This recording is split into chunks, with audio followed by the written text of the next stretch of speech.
I have the same thing. Like I like all types of clothing.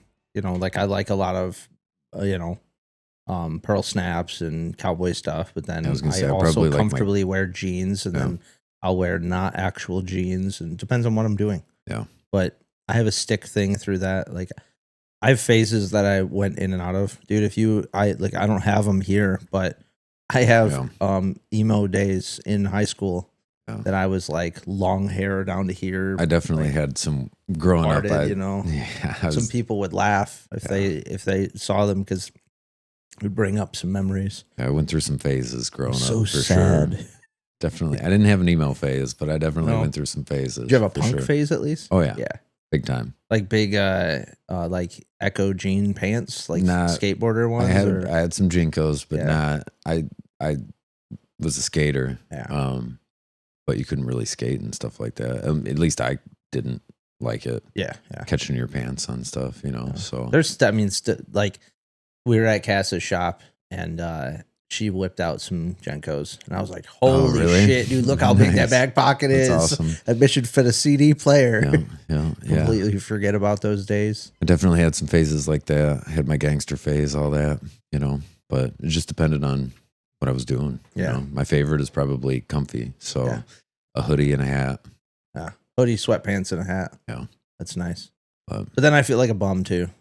Right. So depending on what I'm doing, if I don't wear sweatpants unless I'm literally just chilling. There was a moment there when everybody was at the Grove and I was showing up in shorts and sweatpants and stuff. Mm-hmm.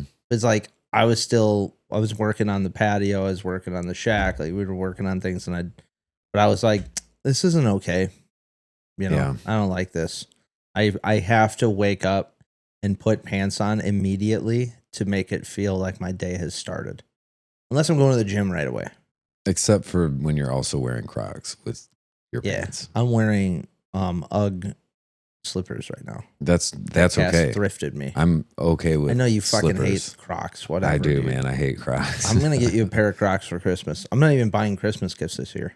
That's good. Fuck it. Everyone's getting the spirit of Christmas. There you go. You know, Cassidy told me. Mm-hmm. You know, Home Alone. Mm-hmm. Home Alone apparently is a hidden Christian movie. Interesting. Why's that? So when, oh my God, why am I blanking on the kid's name? Macaulay Culkin. Yeah, but what's his name in the? Kevin. Yeah. Mm-hmm. So when Kevin meets the old man that he's afraid of, fuck man, I don't even remember what the old man's name is. I haven't watched it since last year. It's like old man. Anyways, there's enough podcasts that have been saying this lately, but I want to say it because I want to tell you about it. When he first meets the old man, he, obviously runs away from him, but he meets him again in the store. And when he puts his hands down on the counter, he's got a bandage across his hand, and there's a blood mark on here. And then the next scene, his hand's flipped over, and there's blood marks, so it's something piercing all the way through. And then when Kevin, runs out of the house and he finds the church and he goes into the church, there's something that they say, like, come in and get down on your knees and pray, something like that. Because there's something like along those lines. And as he's walking in, you can see one of the main candles is lit, meaning Christ is in the church. And then he sits down, or sits down next to the old man, or the old man sits down next to him, and he's supposed to be embodying Christ to help him through that. And then when nobody else is there to help him save himself at the end, the old man shows up. Interesting. As Christ. So, Christian movie. I had no idea. Yeah, I didn't either. I was thinking, I read something about how the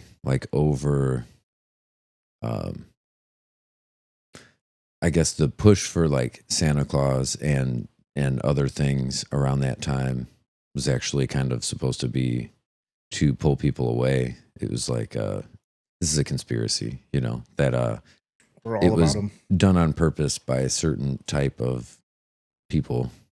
Like the movies and things that were coming out at that point in time, like around just Home in Alone. general, that music and TV shows, movies, music and movies, certain ones have been pushed like with Santa Claus, Mm-hmm. to pull away from the true meaning of Christmas and, Jesus's birth and all of that. And I was like, not really thinking anything about it. But then yesterday I was thinking, if you think about it, most of the movies that involve Santa Claus involve like a deep belief, like believe in Santa, like you need to believe in him. And that's what gets, that's what ends up saving the day is people believing. And I'm like, why? I wonder in all of the movies involving, Santa Claus or Christmas, would that be? And I guess, found my way to this article that involved like Zionists basically pushing that agenda to get people to put their thoughts and, feelings into a different character. You know what I mean? Do you think that, but couldn't you correlate it as they're like keeping that belief into something and it's Christmas time and they're like believing in like you're going to believe in an entity? I think that's what keeps it under the radar, right? Yeah, I get that. Like, oh, you're just believing in it and everybody just associates it with like Christmas season, Christmas, all that. But then, as I was thinking about it, it's like, it does make sense if all of these kids or all of these people are talking about believing in Santa, nobody's talking about believing in Jesus. Yeah. I was going to send you this, podcast, and the first 10 minutes is Sean Ryan and one of the guys from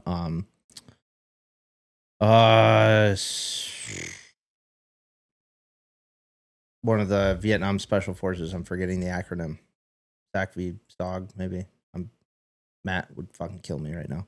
Anyways, first 10 minutes he answers a question from one of Sean Ryan's Patreon guys, and it's like, do you think that the world is like in a bad place? Do you think there's ever coming back? Like this, can this country come back? And he's like 80 something years old, a hardcore war vet from Vietnam, and but devoted Christian, like his entire life since he was like 8 or like, I don't know, maybe even 6 or something like that.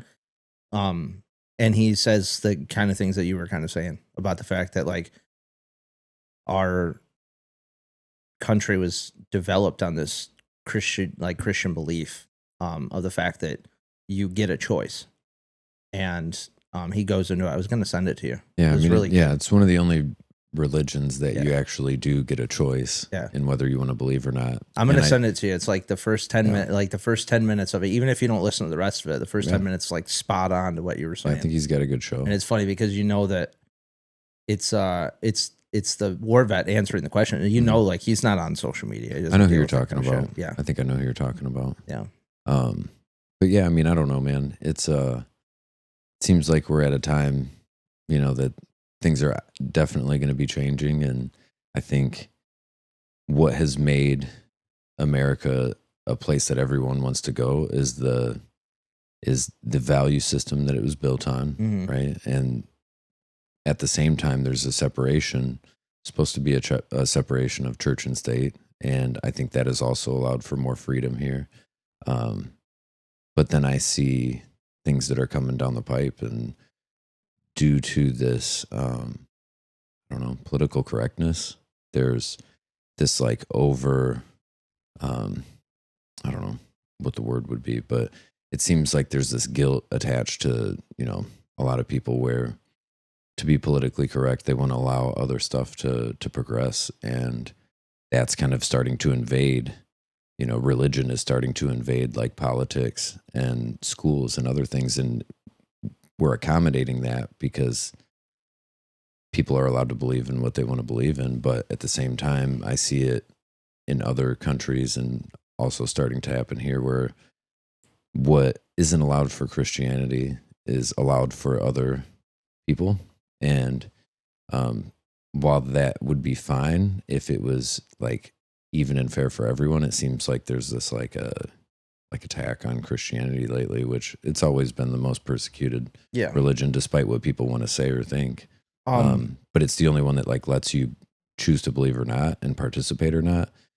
You don't have like Christians running around trying to end other people because they're not believing. Right. Most people are like, I don't care what, just don't bother me. It did happen in history. Well, in history with the Crusades, but that was after Islamic invasion and was to stop Islamic invasion from encroaching in those countries. And I was going to ask you, isn't it, aren't there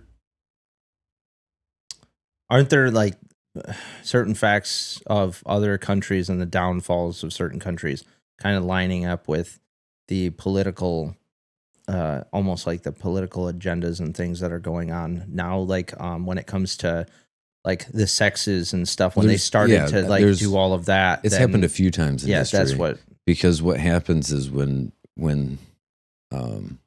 like when things get too, I guess, liberal is what you would call comfortable, it, there seems to be like this, it's like the same thing has happened multiple times throughout history, where as people's intellect grows, they get to a point where, due to like what they think is virtue, but it's really kind of just virtue signaling, and like a false pride, it allows like things, it just creates a society where there's not like common sense, so to speak. And then that allows for like the rise of some sort of fascism, which then, then you end up having some sort of civil war or something like that, where the country ends up going to shit. It happened before the Nazis took over. Berlin, all that was like a very progressive place to be. They were pushing a lot of, like a lot of homosexuality and all that kind of stuff was going on and like allowed and was being pushed. And then, so therefore, then you had this rise of people that weren't down for that. At the same time, there was other economic issues happening, which all contributed. People want to blame other people when things aren't good. And so like that seems to be happening again now. Mm-hmm. And I think part of it has to do with like demasculinization. Yeah. That's not the right word. I know what you're talking about, though. A demasculinization of society, where it's not, like you need strong men to be involved in society that produces strong boys who have values to be able to take care of, protect, and provide for the people around them. And when that's happening, countries grow and things go well. That's what happened after, after the Great Depression, and we were pushing young men to be strong. And now it seems like, it's a problem.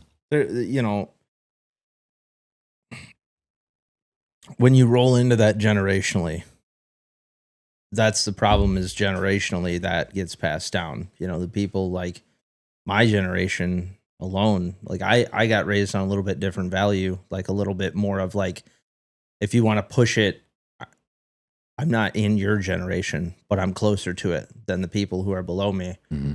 And I got raised on that half and half, like half not having all of this extra and technology bullshit, and like we were poor when I was young, or at least we pretended as if we were poor to make sure that we could be steady and okay. And I know what living like that's like, which is also why I chase that, living outside of that, because I know what it was like to live that way, and I'm capable of living it like that way. But that whole quote, but however it goes, but easy times really do make weak men. But it's also the responsibility of the people before that to train the men below to create and to create stronger men. Yeah, I agree. And I know that there's a lack of fatherhood and parenting in general in our country. I mean, a lot more parents are stuck on their phones. They're stuck in like this social world that isn't actually building community like we talk about. Yeah, I mean, there's from a few different, it seems to be an agenda that's taking place, to kind of dissolve the nuclear family, where the man is at home with his family, and it's happening in a few different ways, a few different areas, and it's just being eroded at, there's like when they're changing legislation and removing people from being called parents or mother or father out of law. What is this? And there's laws that they have passed in the United States where they have changed the way that parents are described, and there was a push to get rid of like mother and replace it with birthing person, because there's all these lines are being blurred, right? So there's like an active assault on parents and parents' rights, all the trans stuff. There's laws that are passed for against like parents being able to voice their concerns or stop kids from receiving certain medical treatments or things like that. California is definitely like the most progressive, I think. Yeah. And they have laws that they passed where it's like, it's legal for a kid to communicate with the school and doctors about, their bodily choices, and the parent doesn't have to, or isn't considered at all, isn't like, it's not required for the parent to be notified or anything like that, which I understand there's some people that want to protect kids, right? You don't want, a situation where a kid's going to get abused or. But there's also sickos out there too. Right. That are completely okay with sending a child in to get its genitals chopped off. Yes. Right. So there's like these different sides of it, and the biggest problem I think in my opinion is that anything is allowed to be done before kids go through puberty. I don't know why I can't speak today, but the point of puberty is to develop your hormones and, go from a child to an adult, and you experience a lot internally, biologically. And I think, at a minimum, things should be delayed until after kids go through that, because they don't know. The kids are confused and they want to be all sorts of things, until, you become an adult and live some life. You really don't know what you want most of the time. So, but the same stuff happened before, even further back in history. In Athens, the same thing happened where, society was going through this Enlightenment period, and that ended up being the downfall of society. They got they got tricked a few times, and were taken advantage of a few times because they, I think it's when a society progresses like that, I think they feel like the rest of the world has also progressed to that level when it hasn't. And so, America has always been pretty progressive, but it's been with the safety of the values that made it free and safe. And now there's all these lines being blurred between like ideologies and, biology and fact and truth. And that creates this, it's a false sense of safety and reality. Yeah. And it creates this path for people to take advantage of. Mm-hmm. And that's what is happening. Yeah, it's happening all over. That's what's happening all over. Is people, you can look around. We obviously don't have the same values. Like the country itself, or the people running the country, don't have the same values as what it was built on, and that's why we're having the problems. Yeah. So eventually there'll be a breakdown, and a reset, so to speak. It's just with all the technology the way that it is. I think there's like a mad dash right now to use technology in a way to affect people before people become, too aware of what's going on. Yeah. And I think, AI and a lot of this tech will be used against us if people don't make changes before, certain things are implemented. Yeah. So, have you ever seen the movie Project Power? It sounds familiar. It's got Joseph Gordon-Levitt, and The Bad Project is about finding those small distractions that keep you moving when life tries to pin you down. That's what our gear stands for. They're reminders you can wear, carry, and share to push through those hard days. Every shirt, every hat, every sticker helps spread the message. When you're wearing it, you're not just buying our merch, you're backing the mission. We're building more than just a brand. As we roll out bad activity events, your support helps make them possible. With new drops, holiday specials, and surprises always around the corner, we really are just getting started. If you want to go even deeper, hit our new Patreon for Bad Thoughts episodes, bonus content, behind the scenes, and a closer seat in this community we're building. We're even doing giveaways. So check out the gear at thebadproject.com. Hit our Patreon and follow us on all the socials to stay locked in. This movement's only growing, and you're going to be a part of it. Thanks for everything you guys are doing. Love you all. Cass & Co. Upscale Thrift is redefining resale. Think timeless fashion, luxury brands, and curated pieces, all at prices that let you stay stylish without the splurge. Whether you're hunting for vintage classics or this season's designer staples, we'll make high-end accessible. Dress like you own the runway for a fraction of the price. Every crew's got that one guy who shows up late, drinks gas station mud, and wonders why he feels like trash by lunch. Don't be that guy. Construction Coffee Co. isn't cheap sludge. It's small batch coffee roasted to keep you moving when everyone else is crying about their backs. Smooth enough to sit black, strong enough to keep you upright when your foreman's breathing down your neck. Fuck that guy.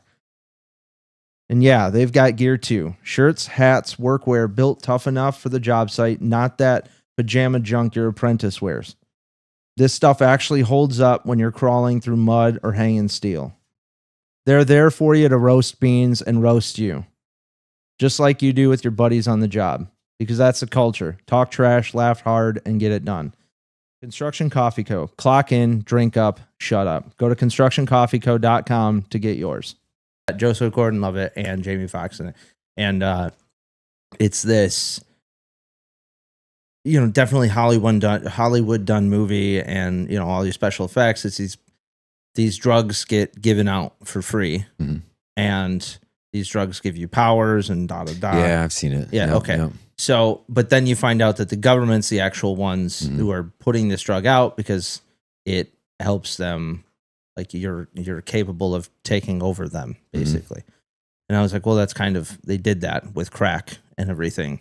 They've the government been done once. Yeah, the government does that. They have done that, whether it's just the CIA doing it, or the actual government, Yeah. There's a show called Snowfall on HBO or FX, and it goes into the entire story behind the CIA going to LA and selling drugs to inner city, black communities and stuff, and them teaching them how to, and then having the Mexican cartels teaching them how to make crack, and then they were dispersing it from there. But there's a whole show about it.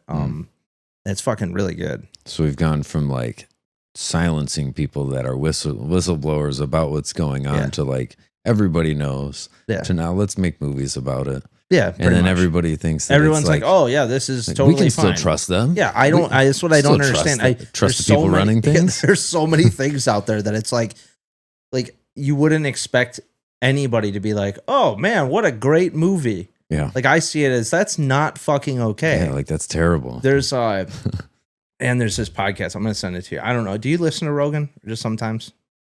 I pick and choose, right? Sometimes. So, there's this good one though, and it's he's man, I cannot remember the guy. I'm fucking so bad with names, but he goes into a lot of what Operation Midnight Climax, and the LSD trials with Manson and all of that. He wrote another book about this one scientist who controlled a shitload of what came from behavioral patterns after this, and taking medication and shock therapy. He got away with all of this stuff. They basically were just having fun dosing people with LSD for the longest time.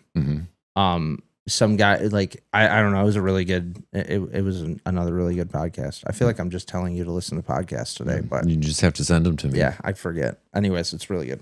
Yeah. It's just, but again, it's just another thing to where it's you hear it, and at least for me, I go, how the fuck could anybody trust anything that these assholes say? Yeah. Ever. They've proven time and time and time again that when they have the ability, they're going to fuck it up in order to help the agenda for themselves. Yeah, it's just the distractions. You know, there's tons of psyops that go on all the time. Not to mention with the food and the air and everything else that goes on. Chemtrails. Do you believe in chemtrails? They're real. That they've I don't know passed that laws in states. I don't know that they're real. Tell me how they're real. Whether it's been for weather modification and crops, all sorts of stuff to affect many different things. Is this real? Yeah, bro. Yeah, there's government legislation taking place in different states because it keeps coming out more and more that stuff's going on. I think just most of it is, you know, done in silence and secrecy, but because it's not a regulated thing, there's nobody has to be accountable to tell anybody what's going on, right? So states have to start by making it a thing that is known about, right? If you don't have any regulations to anything, then people can just do whatever. So they have to start by regulating those things first, Yeah. Well, which is happening. that happens when there's money involved with anything, which there is with anything in America. People twist and turn whatever boundaries they can in order to make it work. Yeah. I mean, like McDonald's, for instance, didn't they come up with a meat that they literally like coined the term? They didn't coin the term, but they created meat or something like that. Have you ever heard of this? Are you talking about how they've found human meat in No, their no, meat? no. I know that, but like, no, I don't know if it's meat or not exactly, but I mean, there's like meat filler that gets used in all sorts of these, but companies. there was this. I'm gonna look it up. Okay, I can't find it, but I'm gonna get sued from McDonald's for saying this. But anyways, it was something along the lines of they basically created a copyright of something like meat or all beef or Mick beef. Bioengineered beef. Well, Mick beef. And when they called it that, everyone would assume that it's beef. But then when they actually found out, you can't do that. It's the same thing where, like some chips, like Pringles aren't potato chips. So you get to like Taco Bell can't call their meat straight beef either because it's not only 30%. And then you get to places where it's like, oh, this was made in USA, but then China made a whole town named, like a whole giant city named USA, China. So now they can ship things out that say, hey, we're made in the USA. And turns out the flag of the city looks just like ours. When countries and when organizations, when businesses have this agenda for finance to be, they have to, right? I mean, that's what it is. You want your business to grow, you got to make more money, right? But there's not a whole lot of morals left in the business world, it seems, and in our country. So anytime anyone's given a position of power, they find a way to maneuver it back to helping their own benefit. Yeah, I mean, I think in general, capitalism is a good thing, right? Agreed. It creates innovation. It creates a standard, high standards where people have to be at a certain level in order to produce. I think that is all a good thing. But consumerism and how much consumerism has been pushed in the U.S. just to spend money, and that's all made everything and the standards and the quality and the morals of things go down. When I was a little kid, companies didn't go after other companies on their advertisements, right? You'd never see like any like soda companies and these other different rivalry businesses wouldn't dog the other ones out. And then I know, like, I realized as I was growing up, and now it's like companies will call other companies out. Wendy's on Twitter is ridiculous compared to anybody else's, and that's hilarious. Yeah, and then Burger King tries to get into it and makes I just see that. And that's just companies. That's just companies just not going after each other just with their advertising or whatever. But on a much broader scale, I mean, it seems like everybody's got a price, Yeah. And I mean, I don't know what mine would be, but I feel like I am always trying to look for the right thing to do, whether or not it's for my kids or other people. But like, at what point, what amount would it take for me to say, oh, I've got enough to be able to get out to the middle of the woods and provide whatever I want to do and be off the grid? Yeah. Well, the other thing is, I might do it once that amount is a certain is there. I might do it. Yeah. And the other thing though too is, like, it's naive for us to assume, and I'm not saying that you're assuming, and I'm not saying that, but it would be naive for us to assume that if a certain amount of money was placed on this table in front of us, that either one of you wouldn't, like either me or you wouldn't break. Mm-hmm. I think I think it's a definite possibility. Like it's human nature to be like, here is your entire way out. Right. Are your morals stronger than this pile of cash? Well, I think, so that's where that consumerism ties in, right? It's all based on a sense of lack. Yeah. And needing to fulfill these areas. And so that like lack mindset, I think, has spread so far, that everybody can see the stuff online of things that they want. And The next it creates, big thing. it creates just all this envy in people. Where in all reality, if everybody was just doing what they could to take care of themselves and there was less of that going on, people, I think, would be a lot happier. We could all provide what we'd need. And, so I just see it becoming worse and worse because the void between the wealthy and the poor keeps growing. And I think the way that they're able to, continue doing this stuff is just by distraction and division, right? If people aren't divided, fighting each other over one thing or another, then something happens, whether it's a natural or man-made disaster, something happens, and then everybody's focused on that and then become fearful that something will happen. So they allow the government to create more regulations to take away just little bits and pieces of the freedom. And it's just the cycle that keeps happening, Yeah. When you talk about consumerism too, nowadays, I obviously play a part in that. I have to fight myself from not wanting the next big thing. And I always think back to, we would always at my parents' house, we'd always be in the basement, and that's like where we set up shop, basically.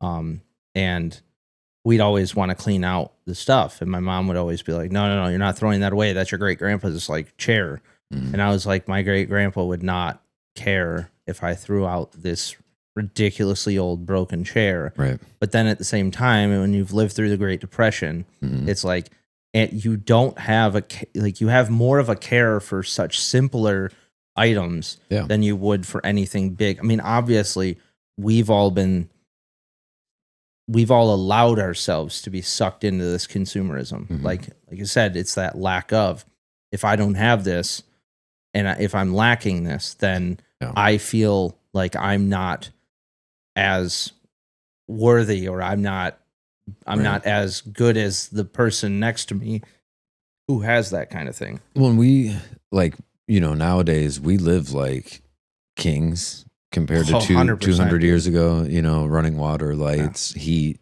all that, we'll go out into the spoiled. woods, go out in the woods for a month and come back and have a hot shower. Right. But how much of society is really going to do that? Like, that's obviously not going to happen. Yeah. Right. So, I mean, I think where there are voids in certain areas, I think people do show up for the most part. This isn't the first time that some sort of cycle like this has happened on Earth and society. It's just, you don't know how it's going to shake out, and you don't know how it's going to shake out here. History would say that eventually it'll get pretty bad before it gets better. But I think that, despite the efforts of different groups to demasculate a lot of boys and men, I think that there is a big call for strong men to, become active and be active with, their communities and their families. And history will show you that works too. Yeah. You ever heard of have you heard the saying where it's history doesn't repeat itself? History doesn't repeat itself, but it rhymes. No, I haven't. But that, I like that. It resonated with me. I might have heard it a couple times in the past month, but because it's not necessarily that it does repeat itself, but you can look at it and there's something similar coming. I mean, life is cyclical. Right. It definitely happens. You don't get the exact same experience with anything, but you definitely get the same reminder or the same lessons until you make a different choice. So yeah, I mean, that's something like when we talk about being able to pick up books and something resonates from thousands of years ago. It's because that it resonating is resonating some kind of similar situation. It doesn't mean it's identical. Right. Like we're not dealing with the Black Plague, but some of the things that Marcus Aurelius says is very similar to the things that we think of nowadays. Yeah. I mean, I don't know, man.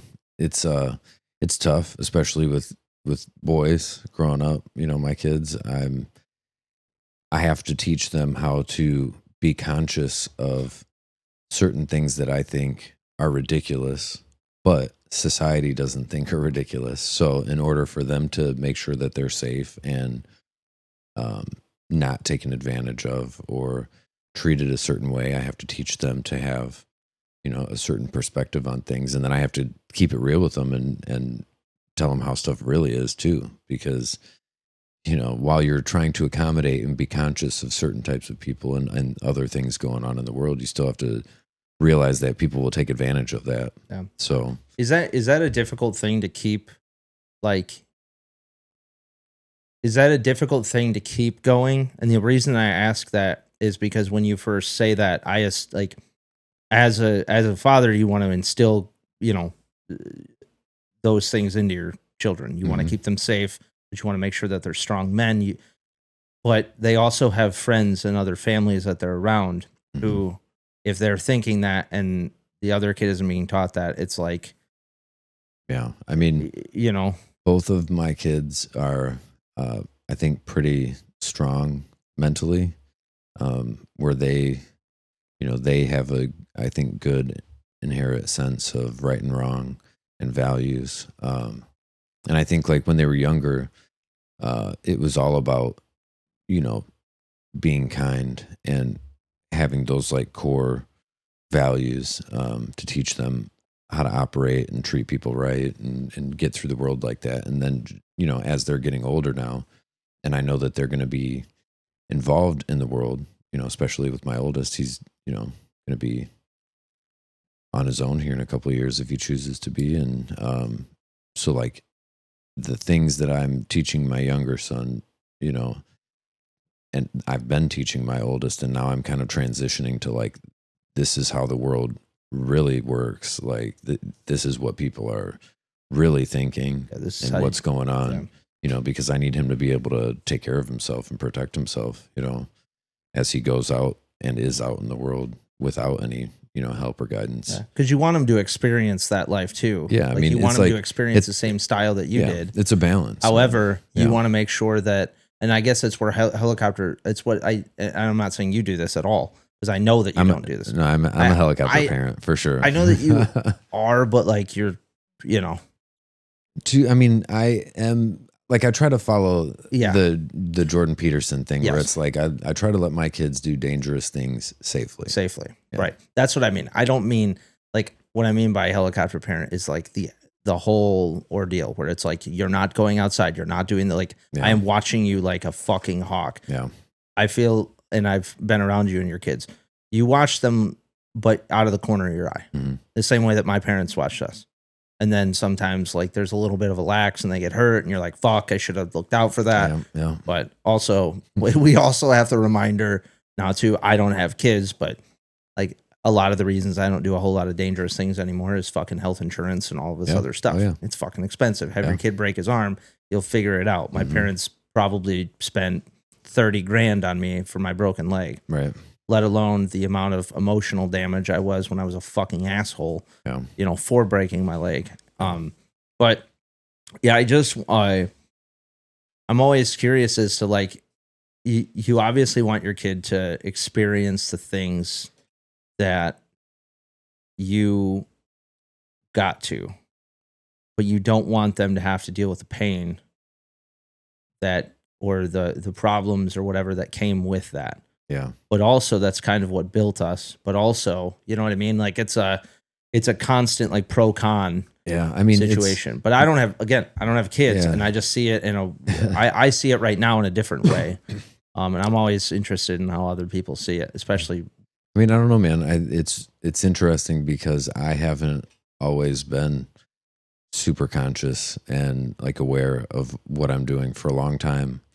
I was still trying to survive and just trying to figure out how to do life myself. I didn't just living in fight or flight, just trying to figure out how to become an adult. I had my oldest when I was like 20 or 21, and I was definitely not as responsible as I could or should have been at that time. So a lot of my oldest son's life was me trying to learn how and how to work on being a decent man and father. And I mean, my youngest has probably benefited from that a little bit more because I've done work, during the years and over the years. And so I don't think any kid gets a perfect childhood, right?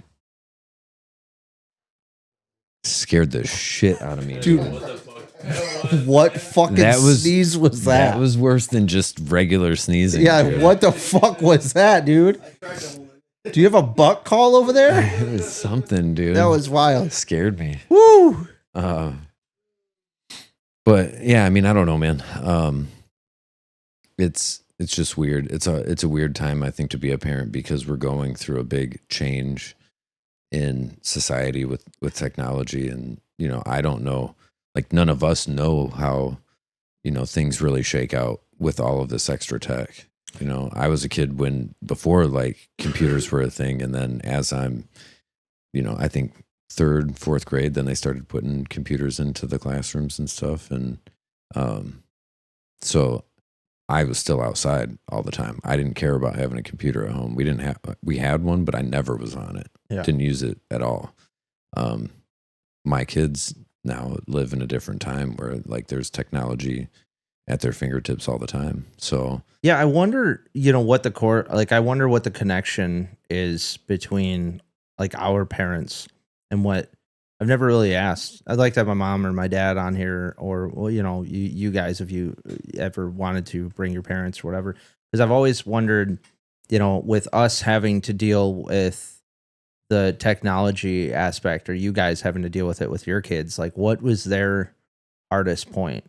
Like what did they worry about that ended up becoming okay, or ended up, being more of a downfall right in our society now? Yeah, I mean, I think every generation has things, as they're getting older, they're like, oh, I can't believe this is going on in society, and we're all headed downhill, and this is the end of end of it all. Like, was it communism? Was it right. where? Yeah, like that's kind of what I was thinking about when we talk about this tech, like now. Mm-hmm. Obviously, you can go back in history and see what history says was a problem at that time, but what does it actually feel like to our parents? Like, were things okay, but they were just struggling financially, right? Just trying to make ends meet, being a single parent, or even having a steady household. Like, what was the decisions there? Was it alcoholism? Was it, was it drugs and stuff, which is still prevalent nowadays? Yeah, I think it just depends.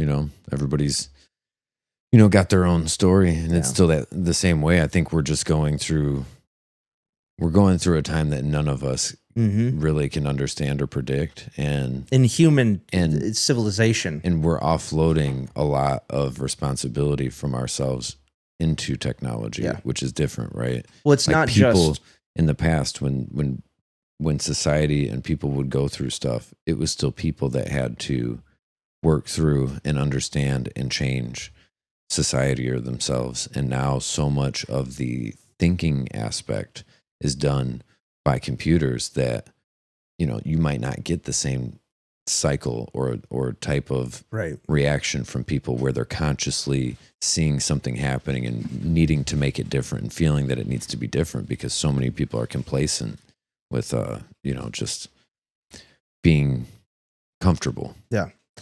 And with you, like, to add on to that, it's not like it's just it's not like it's just the kids. It's not like it's just the grandkids. It's adults too. It's the adults. It's the grandparents. It's great grandparents. It's everybody is introduced into this. There's a device that can answer every question that you've ever had.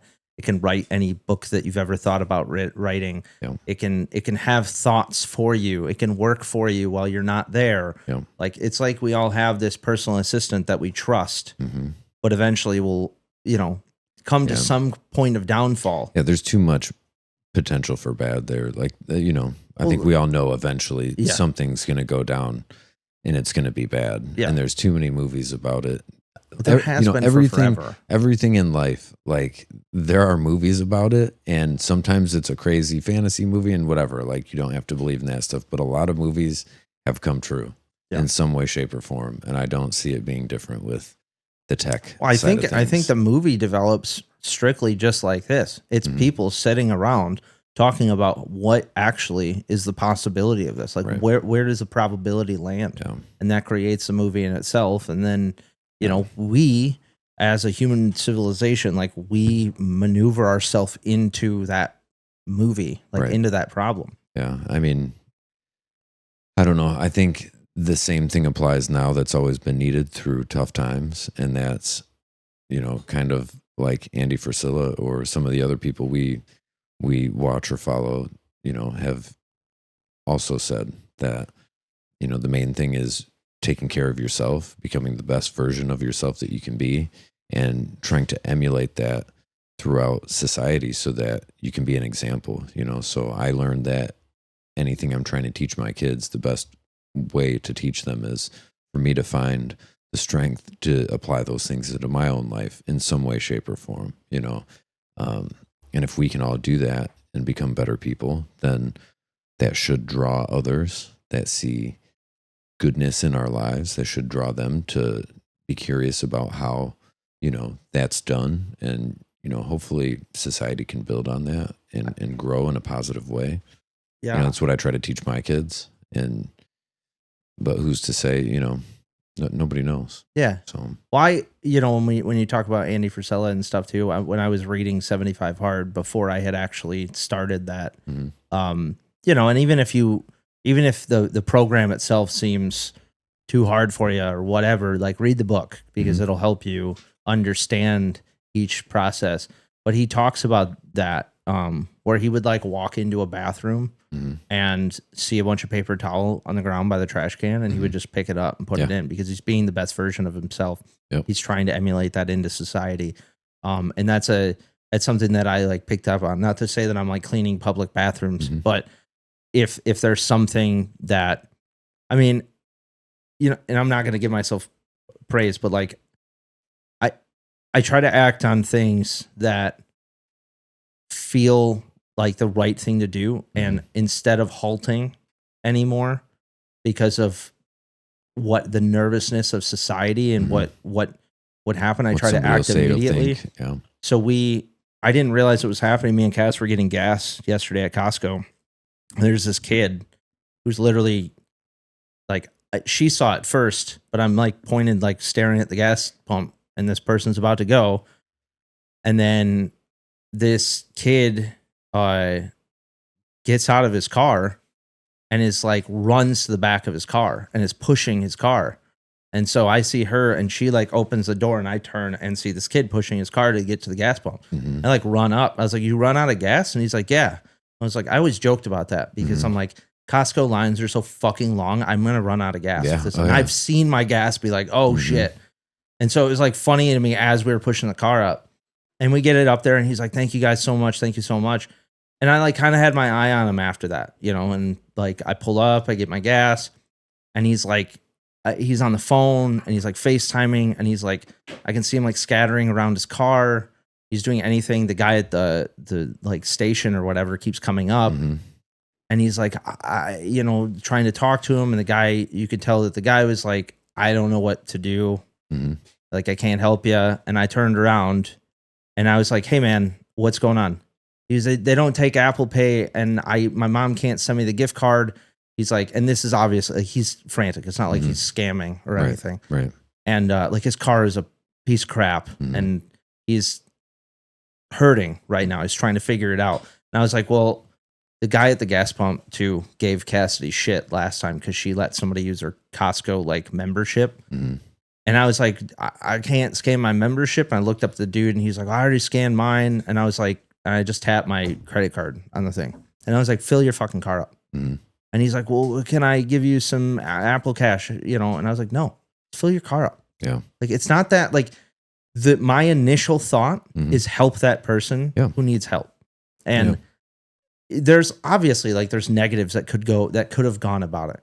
All sorts of stuff. I've helped people in situations where I'm like, this could go really bad, but if somebody wanted to take advantage. Here's the thing. Like I tried to assess the situation. I already helped them push the fucking car up to the gas pump. I knew nothing was happening. Could he have scammed my card? Sure.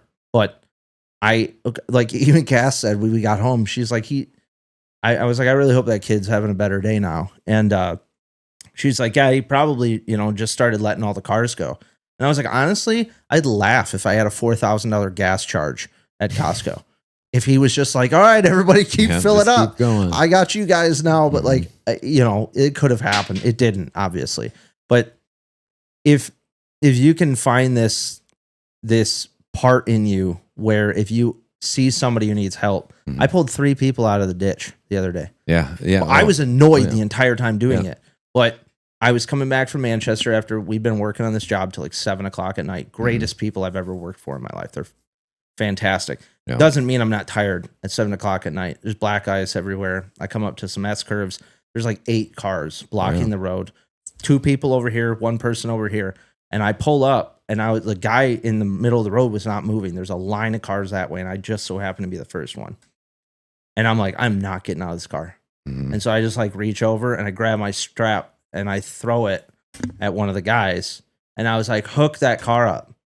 And he's like, I don't know where. And I said, I don't give a shit. Hook it up to the fucking bumper, rip it off. Let's go. Yeah. And he hooks it up. And I pull the guy out. And then I'm like, cool, now I can get on the road. These other people, they'll figure it out. But then the guy literally turns around, grabs a strap, and starts walking it over the other cars. And I was like, okay. So then I pull the next person. And I fucking pull the next person. Matt calls me. I get up to Tippins. And I'm like on the phone, and I go to take a left. And I don't know if you know what a truck sounds like when it's 4-wheel drive and you're trying to crank it. My truck was stuck in 4-wheel drive. And I was like, motherfucker, dude. And then eventually it went out, it got out. But I was like, my luck would be that I'm turning to help people.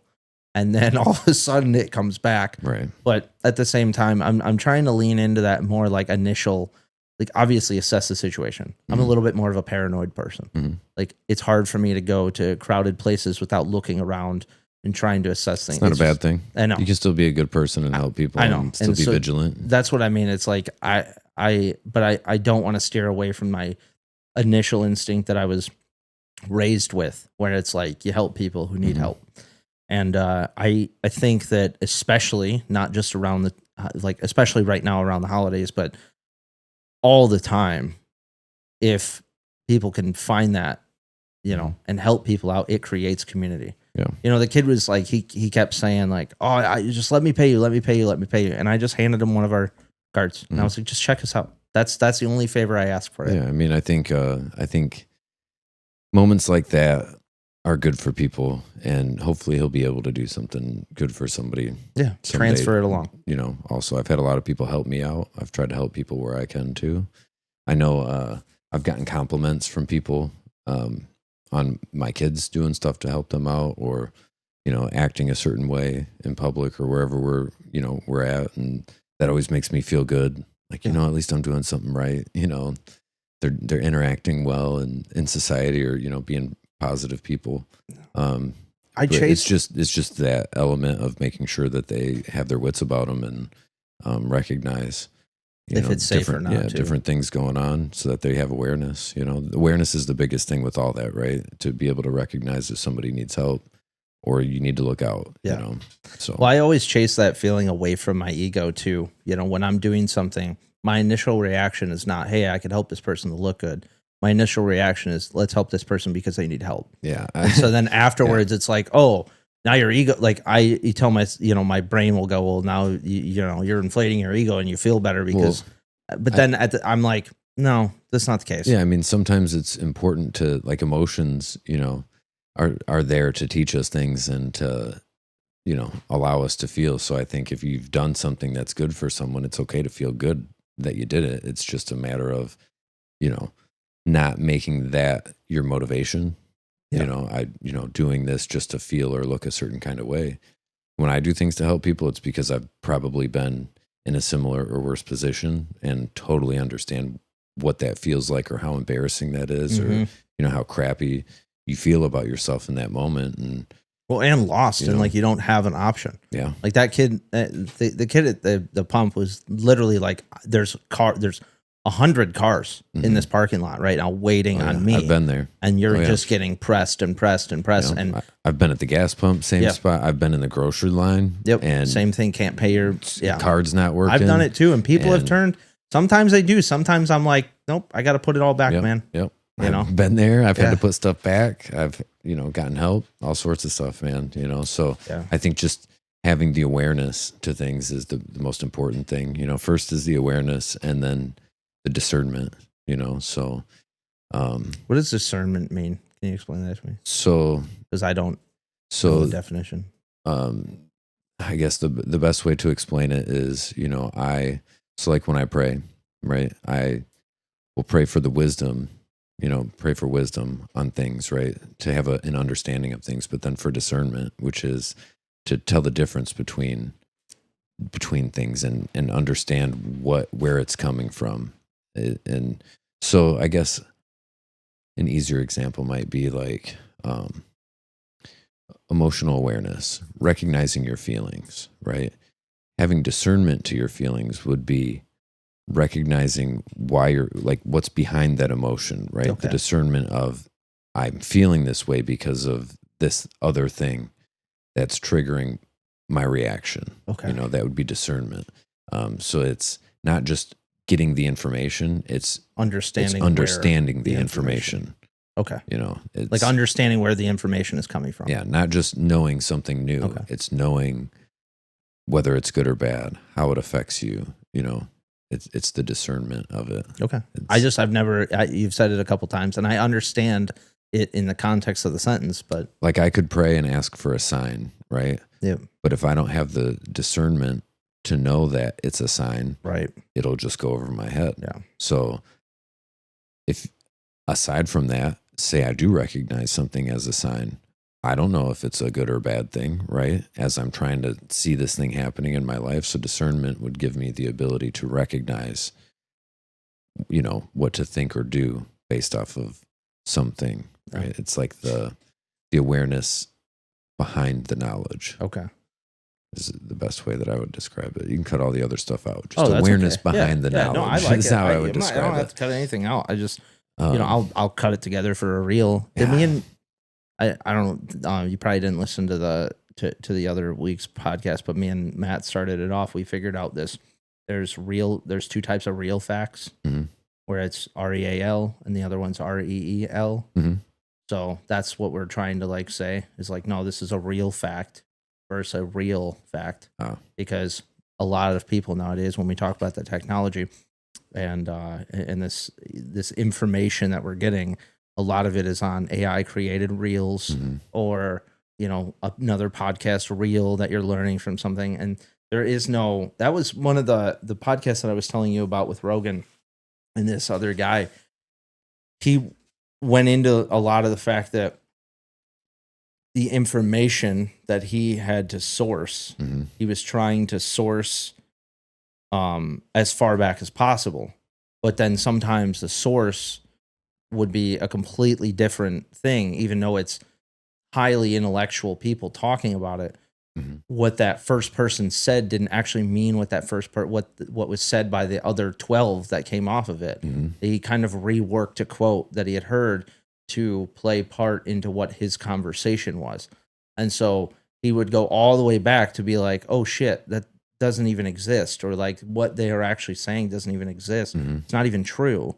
But 12 people have pushed it along, and those 12 people have affected a million other people in their books. Right. And I don't know, that whole the way that he explained that, and the way that he explains human psychology and how it doesn't there's so many variables to us. There's so many things that could change how we're thinking, the way that we're thinking, what we're allowing in, what we're not allowing in, and how things are going to end up. There's conscious and subconscious things. It really put it, stuff. It put it into perspective for me to be we are such a ridiculous species.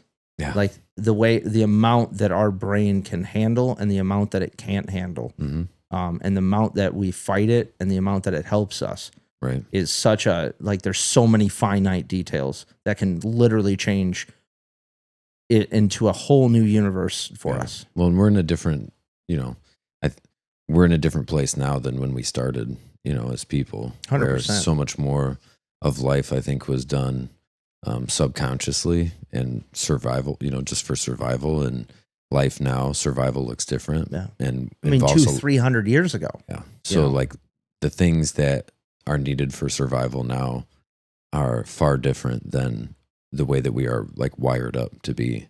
And I think people have done a good job of adapting thus far. But I think that's part of what we're going to see be kind of a point of tension with all this technology is the jump in society and like life in the world that's happening now. People have always had time to adapt and to grow into whatever's going on. And, there's about to be a huge gap here because people don't evolve, in a couple of years. And, it's all go. this stuff, is going to drastically change the world. So, I think people will struggle, but humans have always been super adaptable. And, so there might be some lag time, but I would hope that, people will catch up eventually. It just depends on what kind of, like what kind of scenario are we looking at? Like Hunger Games, Terminator, iRobot, Exactly. like what? This is which based version off are of we what going to movie get? that we just watched. My hope is that if we are headed down that type of, Tropic like Thunder, The Matrix or Tropic Thunder would be great. But like if we're headed towards less blackface, though, towards some of that, like dystopian, utopian, like future, I would hope that there would just be some sort of like zombie apocalypse to wipe out the majority of the evil people. I completely agree. That run things and get back to the basics. Yeah, except for there are still going to be evil people that run. I mean, if you're talking Walking Dead style, that seems to be what they run into all the time. There's always one fucking asshole running an entire group. Then they got to find a new home. And I suppose and fucking Carl this and Carl there's that. a healthy group of evil people. Yeah. But that's because I think evil people are willing to do a lot worse to others in order to survive. Yeah. But, I'd be cool with a zombie apocalypse, I think. I mean, I don't know. I mean, versus like a technological 100% because you end can to existence. Yeah, because there's a way of survival with it. 100%. Yeah. I'd like the chance to survive. As long as they are more Walking Dead zombies than like fucking what was it? World Z or whatever. Yeah. With Brad Pitt. Damn, what was that? World War Z. That was